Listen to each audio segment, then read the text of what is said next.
Don't waste your time leveling the wrong kit tree in Escape from Tarkov Arena. Seriously, I don't want you to quit, I don't want my friends to quit, I want people to keep playing this game. I think it's really fun. Using my thousands of hours of original Tarkov experience, where I gained a deep understanding of the game's mechanics, and having spent countless hours playing and thinking about Tarkov Arena this wipe, I've come up with a way to show anyone, from a seasoned Tarkov vet to someone who's never played the game before, how to find the best kit trees in Escape from Tarkov Arena. In this video, I'm going to show you how to identify the best kit trees, tell you about my personal recommendations on kit presets, and I'm going to explain exactly why leveling the current meta kit tree might just be a huge waste of your time. It doesn't matter when you're watching this video, the information I'm going to share will be extremely valuable to you because I based it off my research and knowledge on the underlying components and mechanics of the game rather than just the current kit tree meta. Kit balance will absolutely change as presets are nerfed and buffed or BSG makes sweeping changes to the system overall. So it's worth watching this guide all the way through so you really understand what makes a good kit and a bad kit rather than relying on recommendations of specific presets that are guaranteed to change as the game evolves. This is me, hours into leveling the Stiletto preset kit on the right side of the assault tree.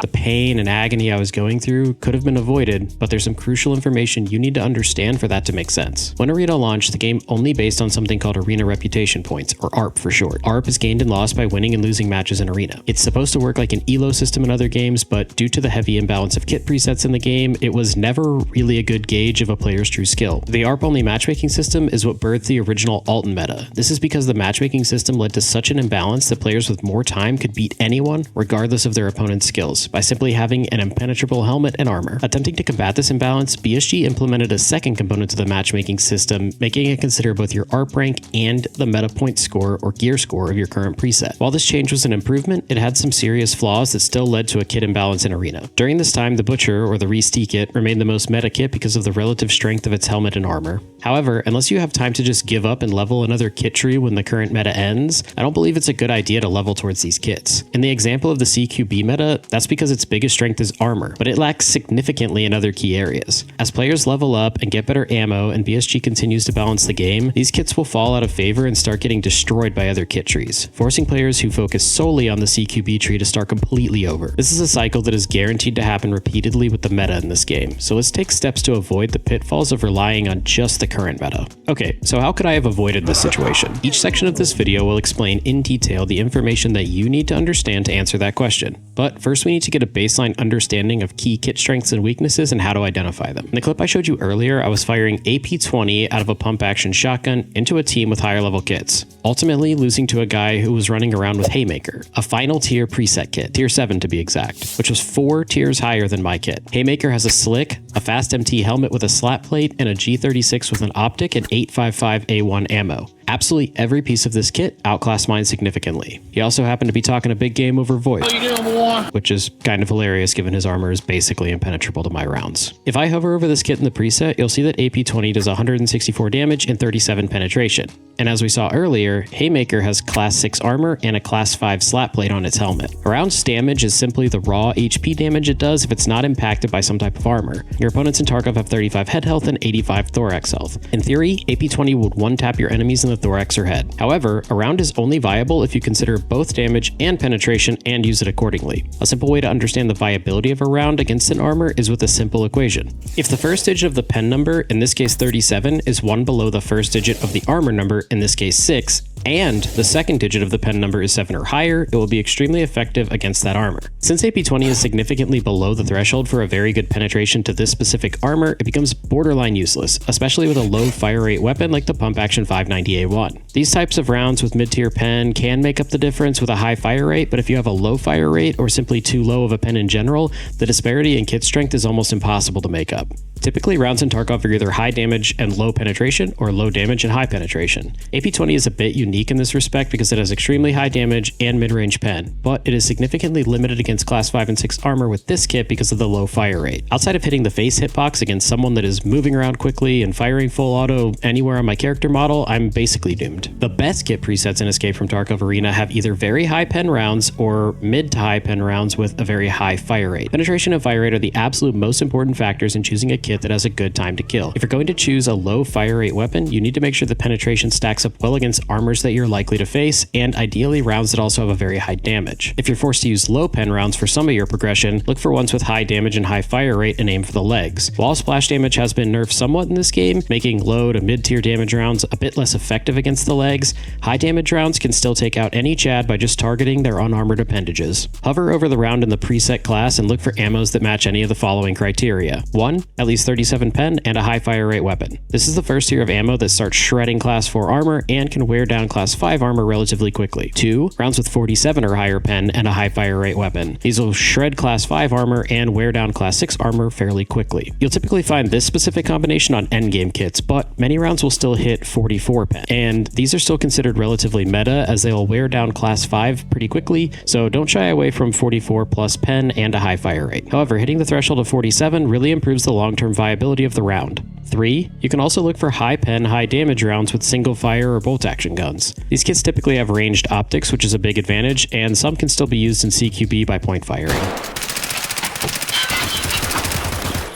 What? Ammo isn't the only reason I lost this fight. Because of my opponent's class 4 armor, I only stood a chance winning this fight if I avoided their armor altogether and aimed for the legs. While this is an extreme example because of the low pen of the SP8 ammo that I'm firing out of the Keter, armor is still really important when assessing the strength of a kit. Total strength of the armor is essentially a combination of armor class and materials, which gives it an effective durability score. This effective durability is more complicated than it needs to be, and the game is always changing how this works, so for now it's good enough to just know generally how good each armor class is against meta rounds. You can basically use the same logic as we do with ammo to determine this. In doing this, we can see that class 5 and 6 armors are very strong, offering significant protection against most mid-tier and even meta rounds. However, you need to also consider armor weight and what hitbox protection it offers. In general, lower tier armors and armor with less hitbox protection are lighter and therefore receive less mobility debuffs. The higher mobility of these armors improves your movement around the map, your stamina, your rush routes, and lets you utilize Peeker's advantage better than your opponents. All of this while also giving up either class level or some hitbox protection. Be careful though, just because mobility advantages can help you win fights, you cannot look at that in a silo. Class 3 armor and below simply does not have enough effective durability to be an option in PvP long term. Class 4 armor is therefore widely considered to be the lowest viable option for PvP. Armor class, material, coverage, and weight all impact how they will perform in Tarkov Arena. Make sure you're looking for kits that have at least class 4 protection, and if you have to use a lower armor in your progression, aim to unlock class 4 kits as soon as possible. For the long-term viability of a kit, you should strongly consider using class 5 and 6 armor, as they offer more protection against most of the rounds available in the common presets. Class 4 still has its place in the game though, due to the generally higher mobility. If you find opponents either now or in the future consistently running very high pen rounds, you may find yourself even favoring the higher mobility over the protection, finding that really the protection doesn't do quite as much as it used to. I want you to watch this clip of me at a 1v5 situation. Pay close attention and see if you can figure out why I'm showing you this. No, that's not. You are now.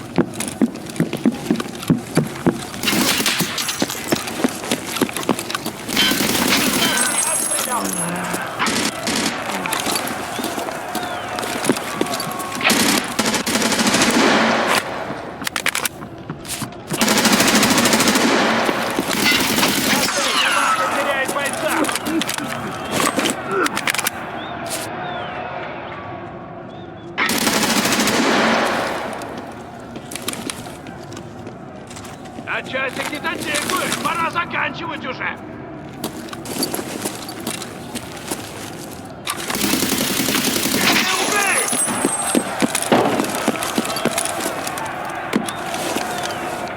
Активировал точку захвата. Давай интенсивнее убивайте.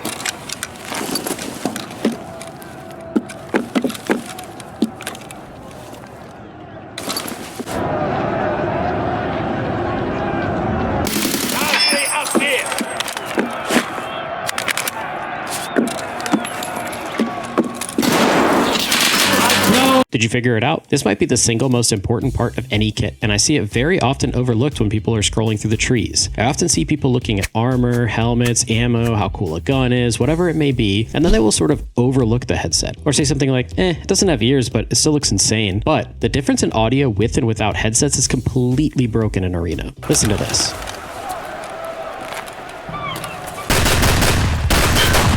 Hello? What? What? And now compare that to the kill in this clip that I showed you earlier.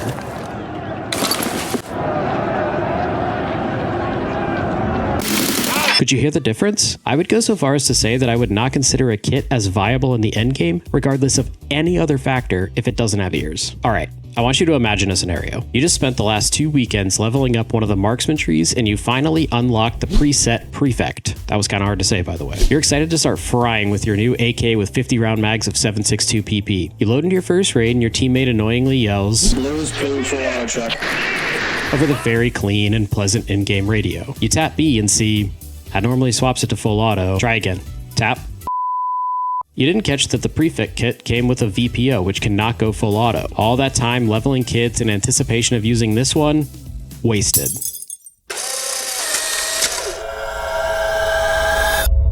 Now, this might not be you. You may already know that the VPO is single fire, and maybe you wouldn't miss something like that, but there's a lot more to weapons to consider than just the fire rate. Things like lasers and flashlights can make a huge difference to the viability of a kit. Flashlights are so broken that they can blind your opponents to the point of not seeing your character model at all. Guns like the AKS-74U on Weaver and the HK on Brigadier have meta suppressors that make them absolute laser beams. On Cobra, you get a Val with a red dot and an RSH-12 with PS-12B with a TAC-30 1x4 scope. You can even swap the TAC-30 and the red dot if you prefer the extra range on the Val. So make sure you pay close attention to the weapons in your presets. Do they have meta attachments? What are their fire rates and fire modes? What tactical devices can you take advantage of? When I was testing out kits and analyzing kit trees to use, I noticed over and over one component that people didn't seem to think too much about. While everything we've talked about so far are crucial components to choosing a kit and progression that you're gonna enjoy, there's other stuff that people aren't talking about that can sometimes make the biggest difference.